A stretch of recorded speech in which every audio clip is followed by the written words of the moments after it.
What up, Buzz? You tapped in? Okay, Goose, you tapped in too? All right, Chicago, y'all tapped in? All right, boys, let's crack 'em. Feel like Mike in the fourth with the ball in my hands and I'm taking a shot. I'm the king in the madhouse on Madison, whether I make it or not. Now the crowd going crazy, they watching the play and I'm watching the clock. Got my shot in the air and the buzzer go off and I'm watching it drop. This team did things, MJ shot City 6 rings. D-Rose too big, too fast, too strong, history. And we good on that, put Jilla on the track and we good on wax. 3, 2, 1, everybody say Bulls on tap, Bulls on tap. Our city pretty and gritty, Benny the bull in the crowd getting hyper and litty. Me, I'm so drippy, it's slippery, nothing offends me. Banners on banners, we winners, we got the stats in the news. Go and subscribe, hang out with Buzzy and Goose. Tapping with us, we the truth, Jilla just murdered the booth.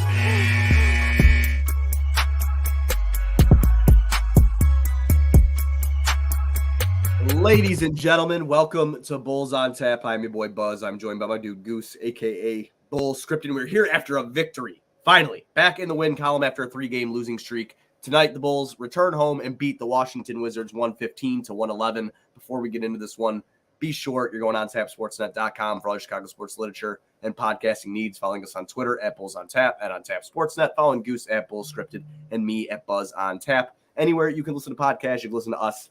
5-star rating and review because that's cool and tough. If you are watching on Facebook or Twitter, please head over to the YouTube, subscribe to the On Tap Sportsnet YouTube channel, hit the little bell. Anytime we go live, you will be notified. We also have a lot of great other content going on tonight. We have a Bears show that's running. We have the Cubs show and the White Sox show also running tonight. So be sure you guys check that out as well. And of course, On Tap Sportsnet is powered by Sports Illustrated Media Group. Goose, I made it through that without coughing. It was tough, but we won.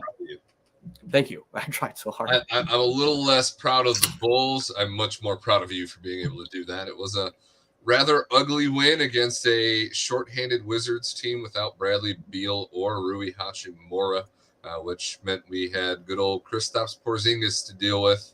And luckily, he didn't make any threes, and all three of our stars, I guess, kind of came alive in that fourth. Vooch more so in the third with a big shot in the fourth. But other than that, this was kind of a really tough watch. Yeah. Wasn't really an enjoyable game. No. Well, we got the W. We're getting out of the loss column, and hopefully that's going to change the tide here. Outside of Zach coming out the gate like a bat out of hell and then cooling off real quick, I don't know. This game was a mixed bag of garbage. Yeah. First quarter, I was pretty blown away with the effort from pretty much everybody on the court. I put a tweet out about it. I felt Zach was everywhere. I mean, to your point, a bat out of hell. Everywhere. Defensively, offensively. He was like literally trying to get into passing lanes, playing up on his man on defense, trying to look for his shot, trying to look for his teammates. I mean, he was all over. It was pretty impressive first quarter from Zach. But you're right. Cooled off completely, enters the fourth quarter with 15 points. It finishes the game with 25. So he made some shit happen there, in the fourth quarter. I'm happy in a sense, Goose, of what the big three did. And when I say big three, I use that very loosely. But listen. Mid three? Yeah, right. The mid three. They beat a team that they were supposed to beat. And I can't sit here and hate on that, whether it was close or not. They beat a team that they were supposed to beat. And they got a win for our guy, UK Chicago Bulls, who's actually in town and enjoyed his first game. He's always in our comment section. I'm really glad he got to see a win, as sloppy as it may have been. Yeah, no, definitely don't want to travel all the way from a different country to see a loss. So happy for him to see a victory tonight in person in the UC. Definitely a completely different feeling to see it live than it is to watch it home. So awesome to have that experience for him. But I don't know, man. Or do you feel any different after tonight than you did going into tonight? No, absolutely. Oh, no. Or did tonight more so kind of like reaffirm all the kind of...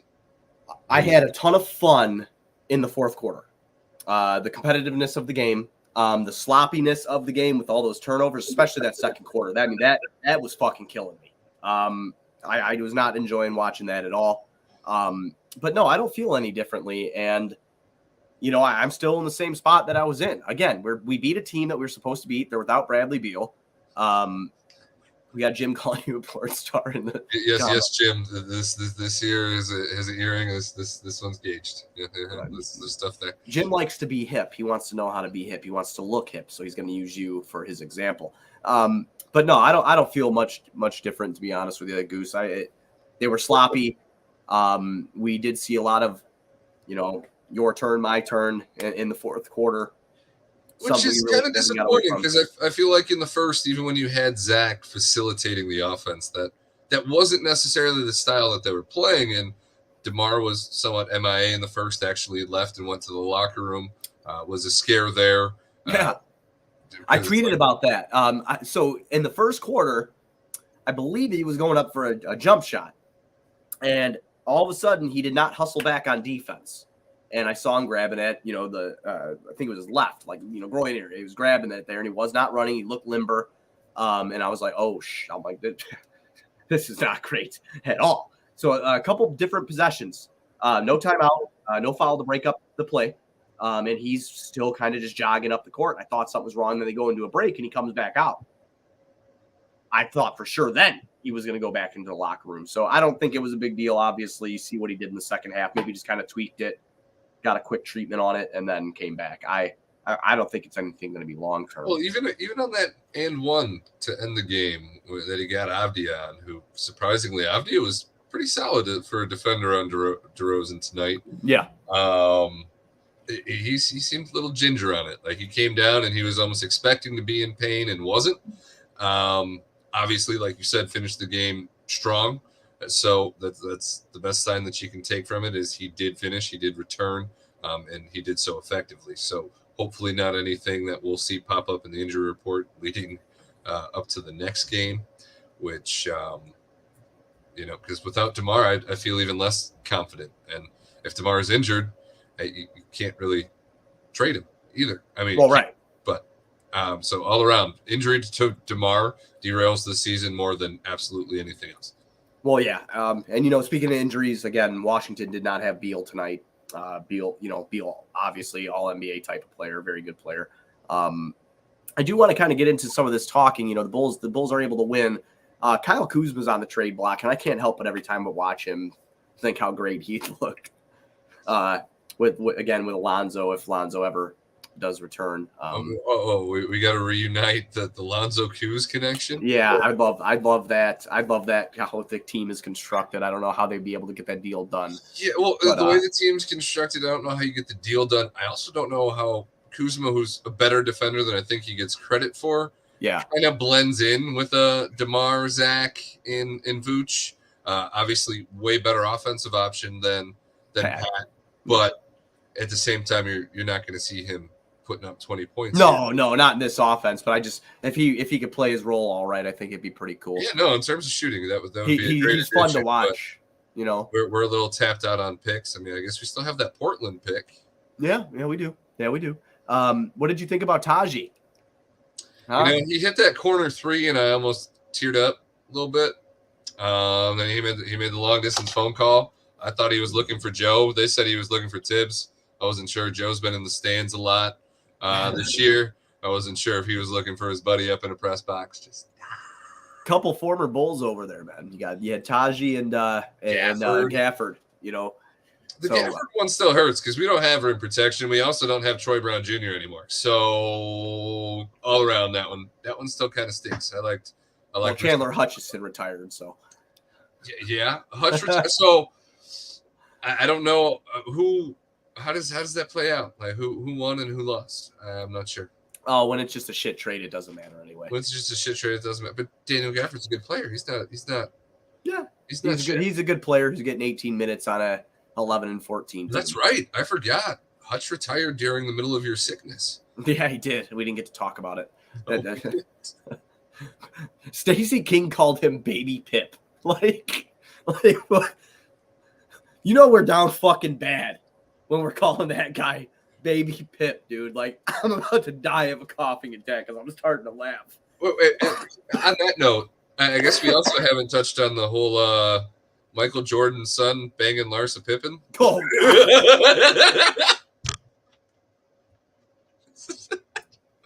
it's just such a fucking dumpster fire.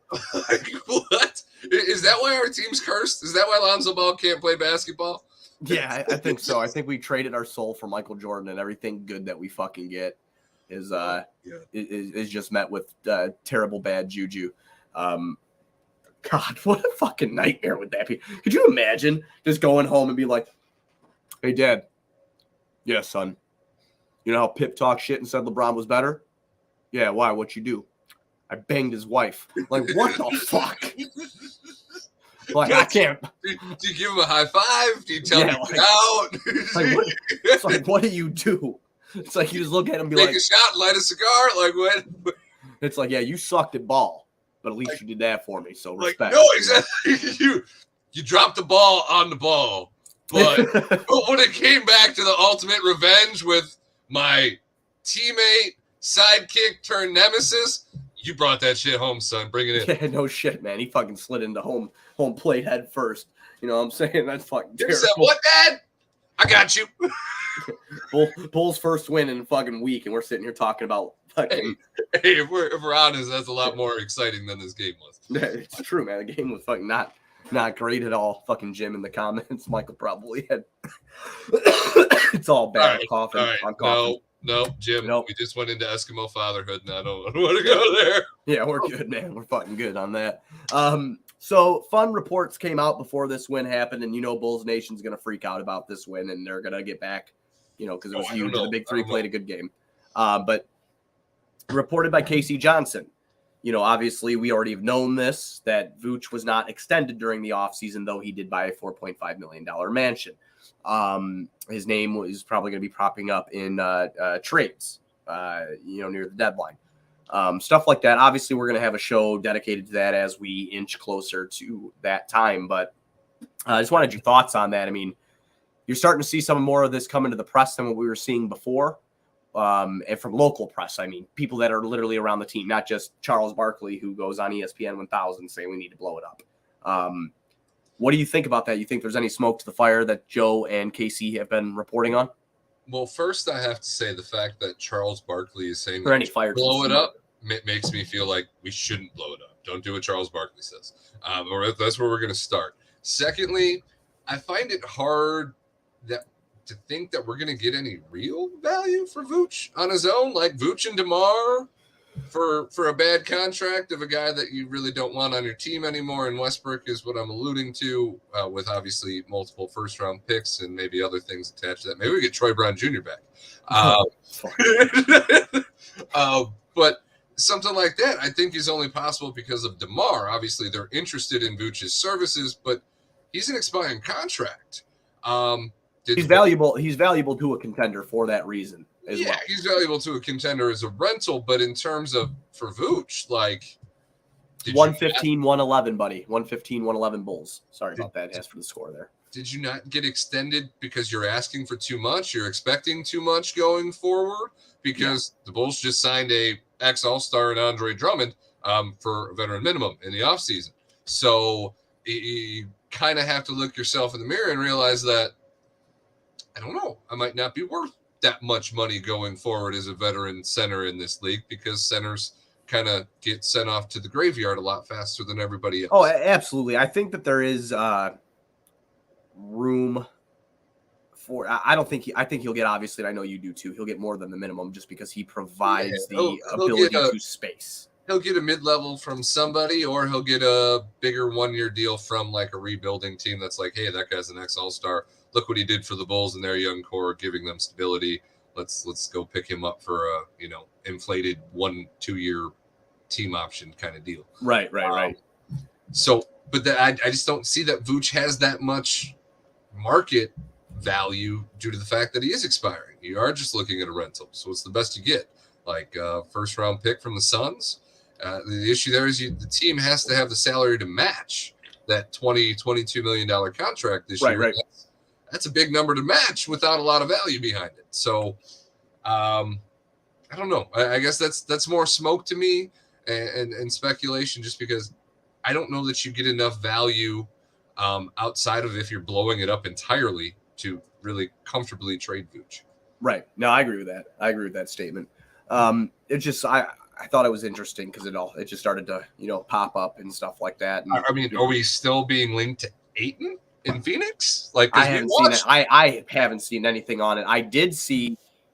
No, you watched Ayton and Vooch match up. If I'm Phoenix, I ain't doing that. Well, right. I mean, I hate to bring this even up because I don't know the legitimacy of the website, but I saw Sacramento Bulls mock trade, and I don't know.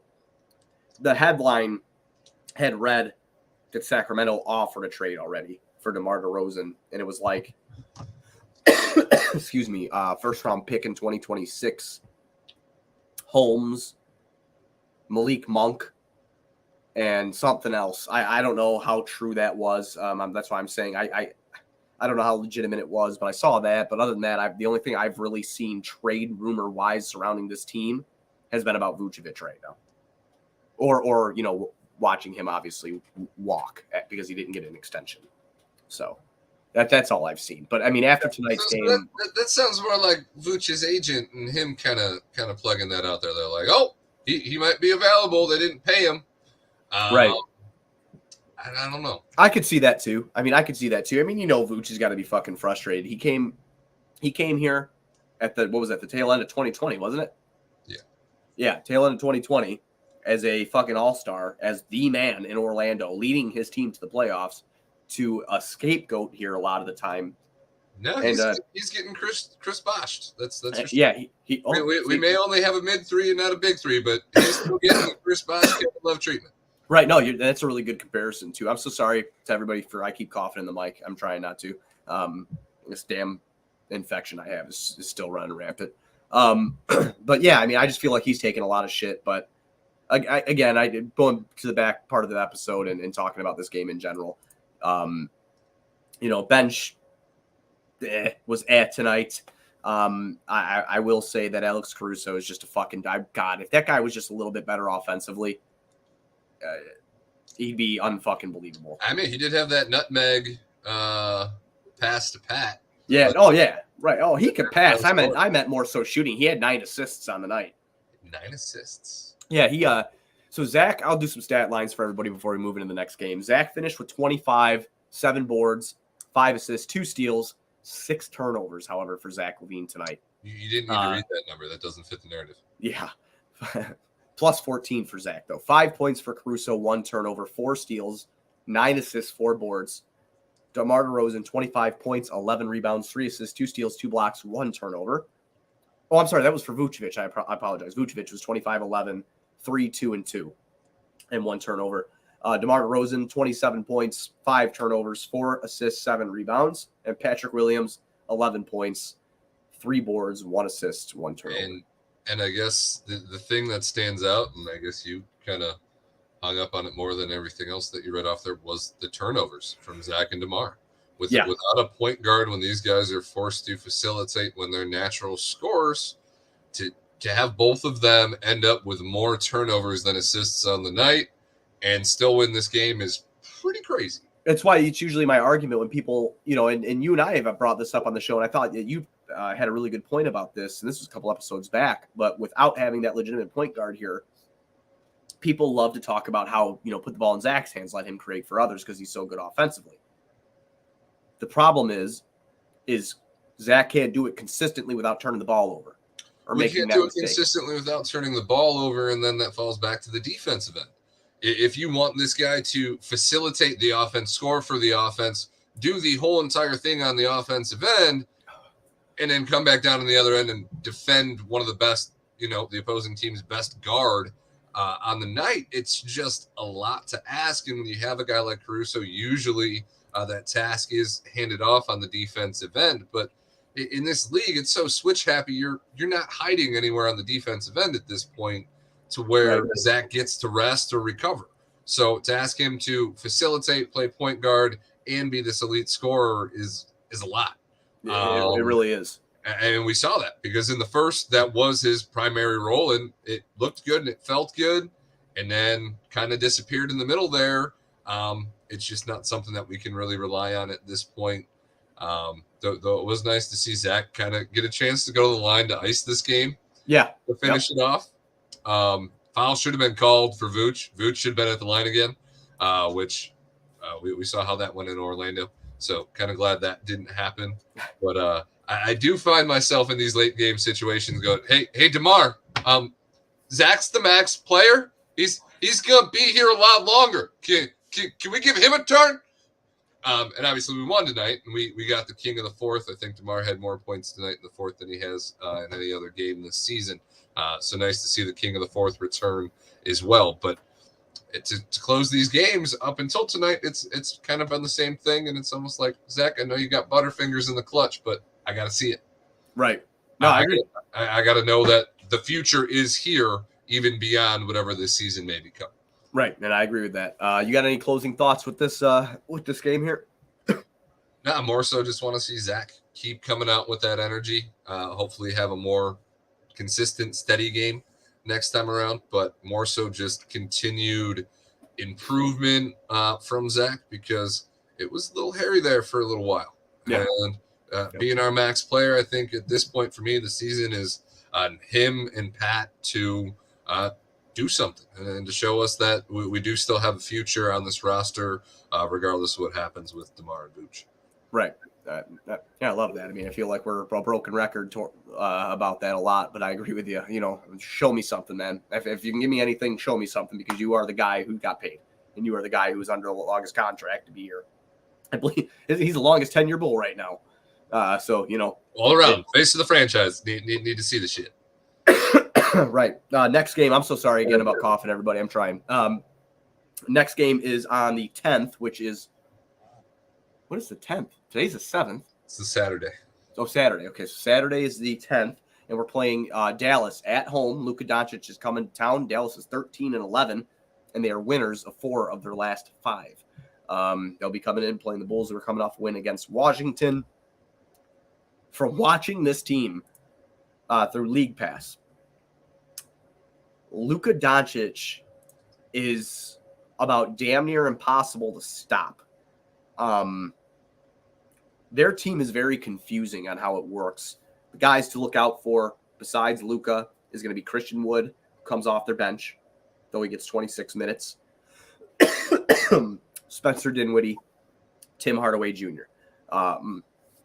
Those are the guys that's their core of guys. So I would like to say stop Luka, win game. Not that simple. So, come out. Luka, because that's going to happen regardless of what you do. Right. Don't let the others beat you. Right. So, again, they're just so weird when you watch them play. They could space the floor really well, but they play so slow because Luka. They still have Maxey, right? Yeah, they got Maxey. Yeah, they got Maxey. Yep. And they sure do. And who's starting for them sometimes at center is JaVale McGee. Believe it or not. I mean, that shouldn't surprise me. That dude. You remember him and John Wall in Washington when people thought that was, going to be the thing, How's John Wall been doing with the Clippers? I know for a minute there it was almost like the return of John Wall, and then has that come back down to earth? You know what? I haven't watched a ton of Clippers basketball, but I mean, I think that he has been weird because I feel like I should be watching a lot of Clippers basketball. He didn't because play their roster, if healthy, I feel should really do some things. But they're just the other LA team. It doesn't matter who they sign or who they're just the other LA team. They're a weird team because Kawhi's always hurt. Yeah, I'm looking at John now. I'm looking just for shits and giggles here. Oh, he was out tonight for rest. But he's played 20 games this year. He's averaging 13 points a game and about 6 assists. Not too bad. Yeah, I mean, he's a vet. He's 32 years old, had had an injury in 2019, 2020, and then he sat out all last year. So, but yeah, John Wall and JaVale McGee in Washington, man, what a team that was. And Nick Young was their 2 guard. So that's pretty awesome. But all right, you got any closing words before we get out of here, man? No, let's ride out. All right, everybody, be sure you're going on tapsportsnet.com for all your Chicago sports literature and podcasting needs. For the sake of me not coughing, come back Saturday. We'll be back after the Bulls take on the Dallas Mavericks. Let's go.